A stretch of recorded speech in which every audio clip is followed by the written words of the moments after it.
اللهم صل أفضل الصلاة على أسعد مخلوقاتك سيدنا محمد وعلى آله وصحبه وسلم عدد معلوماتك ومداد كلماتك كلما ذكرك الذاكرون وغفل عن ذكره الغافلون. أعوذ بالله من الشيطان الرجيم. بسم الله الرحمن الرحيم. الحمد لله والصلاة والسلام على سيدنا ومولانا رسول الله وعلى آله وصحبه ومن والاه في مبدأ كل أمر ومنتهى. رب اشرح لي صدري ويسر لي أمري واحلل عقدة من لساني يفقهوا قولي ثم أما بعد. Teman-teman yang dimuliakan Allah, Assalamualaikum warahmatullahi wabarakatuh. Insyaallah saat ini kita akan melanjutkan pembacaan kitab Is'adul Bariyah fi Ahkamil Udhiyah karya Syekh Hisham Kamil Hamid Musa Al-Azhari, nafa'anallahu ta'ala bi'ulumihi wa bi'ulumi masyayikhina fid dharaini amin.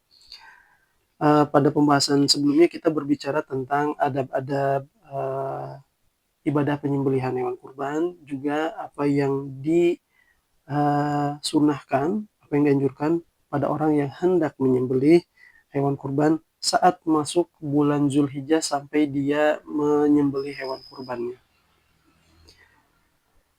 Di kesempatan ini kita akan berbicara tentang kaifiyatu tauzi'il udhiyah, bagaimana caranya membagikan daging-daging kurban yang disembelih itu.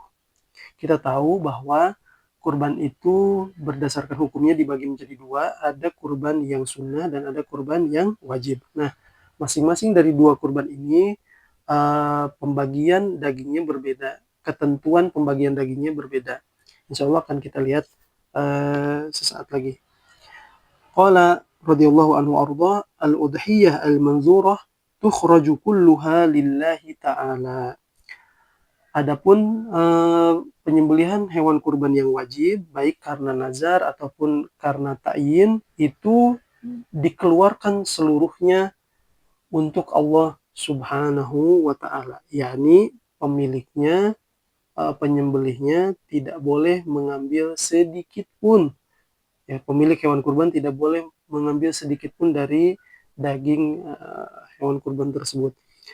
Tuwazza 'alal fuqara'i wal masakin wa tullabil ilmi, dibagikan kepada para fakir, miskin, dan penuntut ilmu. Tentu saja penuntut ilmu yang dimaksud adalah penuntut ilmu yang berstatus sebagai fakir atau miskin, ya.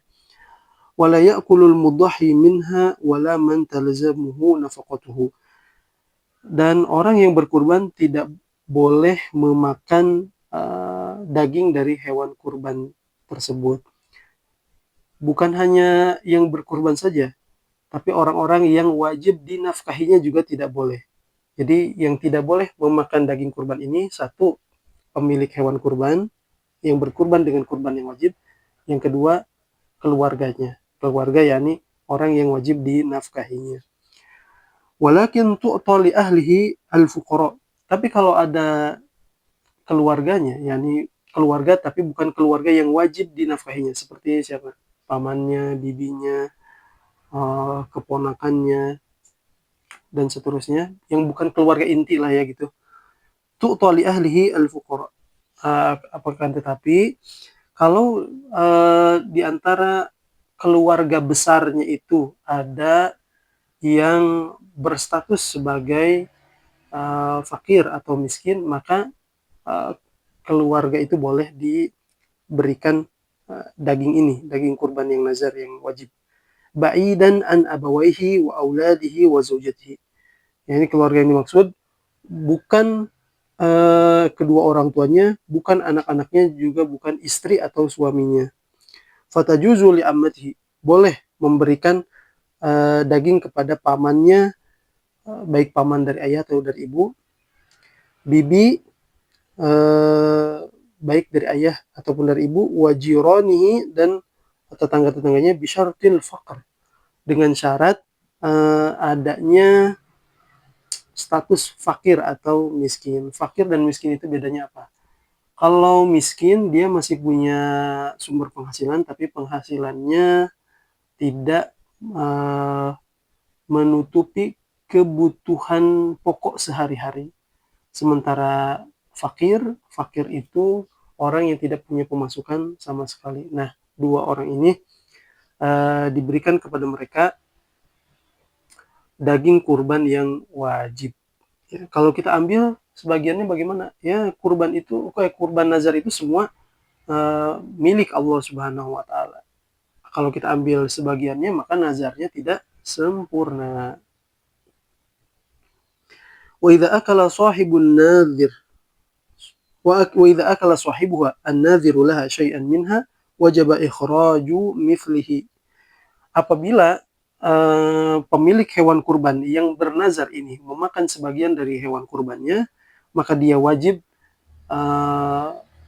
membeli daging dari jenis hewan yang sama sesuai kadar yang dia ambil. Misalkan dia ngambilnya 1 kilo, maka dia wajib berangkat ke pasar, beli daging dari jenis hewan yang sama sesuai dengan kadar yang dia ambil dari hewan kurban tersebut. 1 kilo juga misalkan. Lalu 1 kilo ini diberikan kepada fakir dan miskin.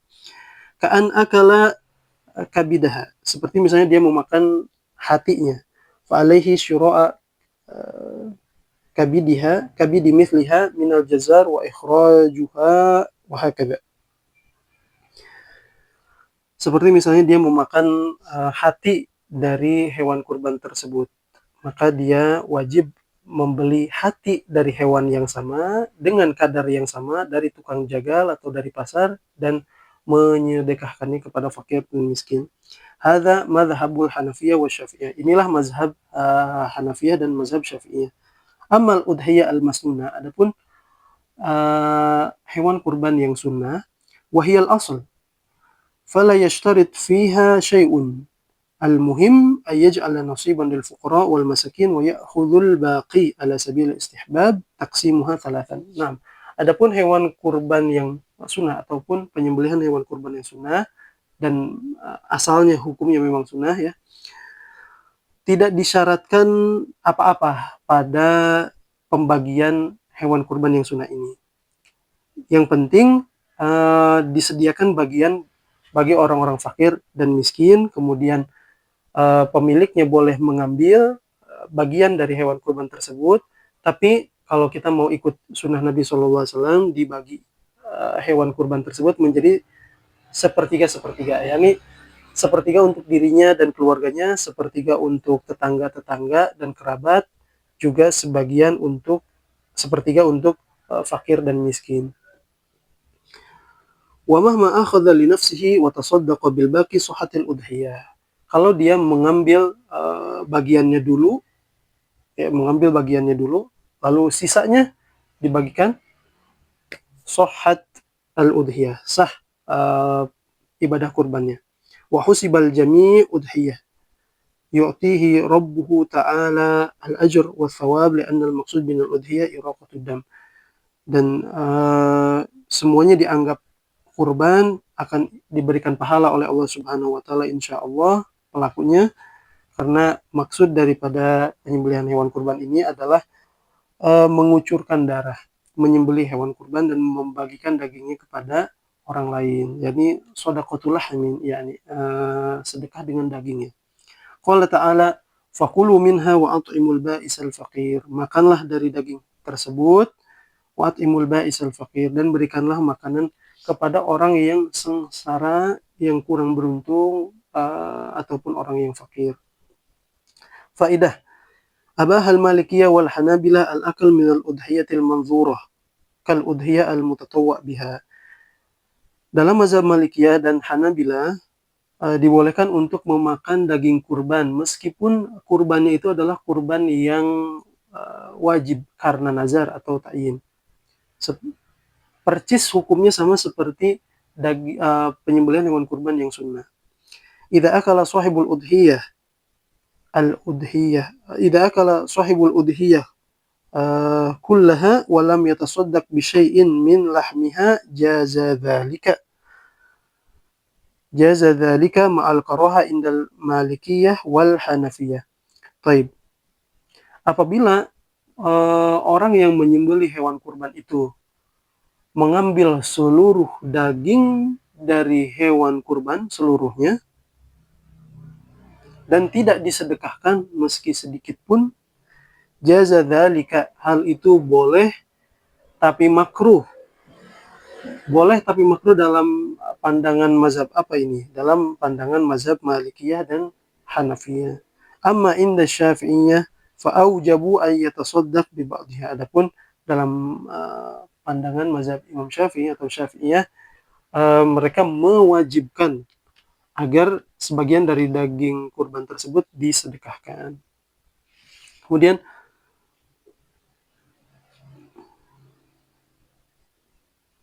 tu'ti أو تعطى لحوم الأضحية للفقراء غير مطبوخة لأن ذلك هو الأنفع لهم وحتى لا نلزمهم بأكلها سريعا. Daging hewan kurban ini diberikan kepada para fuqara atau para masakin dalam keadaan mentah, belum dimasak. Berbeda dengan akikah ya. Akikah itu biasanya dianjurkan untuk diberikan pada bentuk yang sudah matang. Lianna dzalika huwal anfa' lahum, karena yang mentah itu lebih bermanfaat bagi mereka. Wa hatta la nulzimhum bi akliha sari'an, dan karena supaya kita tidak menuntut yang diberi untuk menghabiskan dan memakannya cepat-cepat. Berbeda dengan akikah ya. Akikah itu disarankan untuk diberikan dalam bentuk makanan yang sudah matang.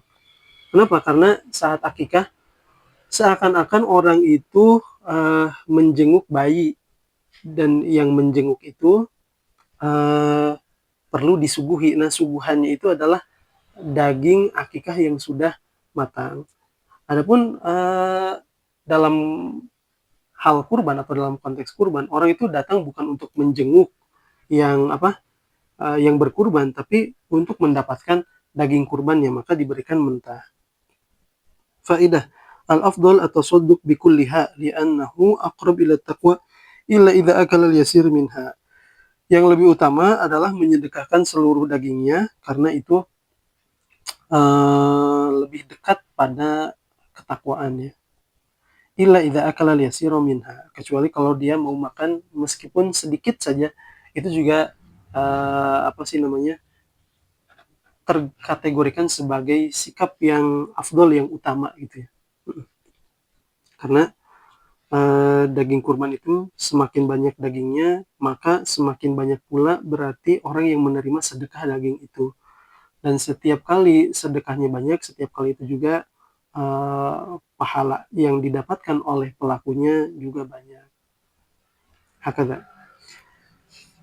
Dan itu juga merupakan salah satu bentuk ithar. Ithar itu mendahulukan kepentingan orang lain di atas kepentingan diri sendiri. Dan ithar itu sangat dianjurkan, sehingga kata Ibnu Athaillah, al-ithar fil qurbi mahbub wa fi ghairihi makruh. Ithar